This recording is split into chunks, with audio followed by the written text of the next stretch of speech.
On a tous déjà vu ces images de chiens et de chevaux, complices qui ont l'air d'être les meilleurs amis du monde.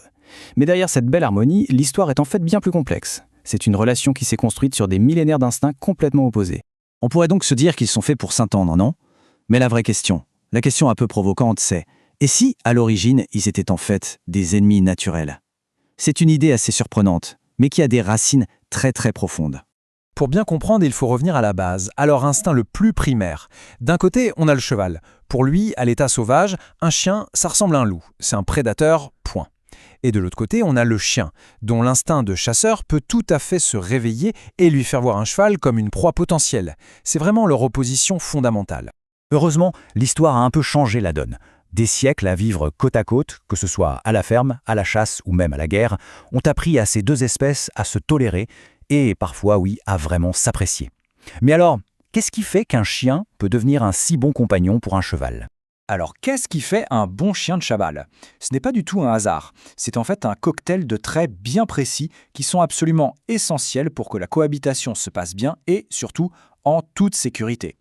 Le compagnon canin idéal, il doit cocher plusieurs cases. D'abord, une super endurance pour pouvoir suivre le rythme, mais aussi, et c'est crucial, un tempérament calme pour ne pas effrayer le cheval. L'intelligence et l'obéissance sont vitales pour la sécurité de tout le monde. Et bien sûr, il faut qu'il soit sociable, à l'aise dehors et qu'il ait des réflexes vifs pour éviter le moindre accident. C'est vraiment cet équilibre qui fait toute la différence. Bien sûr, il y a des races qui semblent incarner ces qualités mieux que d'autres.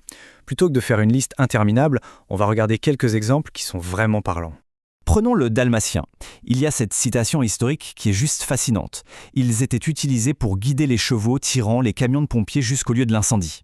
Ça illustre parfaitement ce partenariat qui ne date pas d'hier. Le dalmatien, il a une endurance incroyable. C'est un des rares chiens qui peut vraiment suivre un cheval au galop sur de longues distances.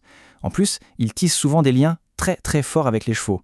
Mais attention, il y a un gros point de vigilance. Une part non négligeable de dalmatien peut devenir sourde. Et ça, évidemment, c'est un vrai problème de sécurité. Là, une question tout à fait logique se pose. Et les petits chiens dans tout ça? Est-ce qu'ils ne sont pas beaucoup trop fragiles pour traîner autour de géants pareils? On pourrait le penser, mais la réponse va peut-être en surprendre plus d'un. Eh bien non. En fait, la taille n'est pas le seul critère. Quand un petit chien a une agilité et des réflexes absolument hors du commun, il peut tout à fait compenser sa petite taille et évoluer en toute sécurité. Prenons des exemples qui peuvent surprendre. Le Jack Russell, tout petit, mais historiquement, on l'utilisait pour la chasse au renard à cheval. Et le Welsh Corgi, lui, était carrément utilisé pour guider des troupeaux de vaches et de poneys. Par contre, attention avec le Corgi, il peut garder cet instinct de pincer les talons. Il est donc super important de bien canaliser ce comportement avec un bon dressage. Et puis, bien sûr, il y a les candidats naturels, les chiens de berger, comme le berger australien. Avec leur intelligence, leur énergie et leur habitude de travailler avec de grands animaux, ils semblent faits pour ça. À condition, encore une fois, que leur instinct de troupeau soit bien géré. Mais, et c'est un grand mais, il est temps de nuancer tout ça. Choisir une race qui a de bonnes prédispositions, c'est un bon début. Mais ce n'est absolument pas une garantie que ça va marcher. Et ça, c'est vraiment le point le plus important à retenir de toute cette analyse. La race, ça ne fait pas tout. Pourquoi? Eh bien parce que chaque chien est un individu à part entière. Sa personnalité peut être à des années-lumière du standard de sa race. Son instinct de berger, s'il est trop fort, peut même devenir dangereux. Et surtout, une mauvaise expérience, un traumatisme passé, ça peut complètement effacer toutes les prédispositions génétiques du monde.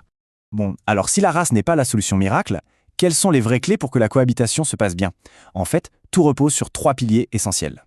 Premièrement, il faut évaluer le tempérament propre à chaque chien, son caractère. Deuxièmement, la socialisation, et ce dès le plus jeune âge, c'est décisif. Habituer un chiot à la présence des chevaux, c'est souvent la meilleure des stratégies. Et troisièmement, bien sûr, un dressage patient, constant et cohérent. C'est indispensable pour fixer les règles et assurer la sécurité. Finalement, tout ça nous amène à une question de fond. Est-ce qu'on peut vraiment forcer une amitié entre deux espèces? Parce qu'au-delà du dressage, au-delà de la race, il reste toujours une part d'alchimie, une part d'imprévu qu'on ne contrôle pas. La vraie sagesse, n'est-ce pas de reconnaître que chaque relation est unique et que parfois, le plus grand respect, c'est d'accepter que deux êtres ne sont tout simplement pas faits pour s'entendre.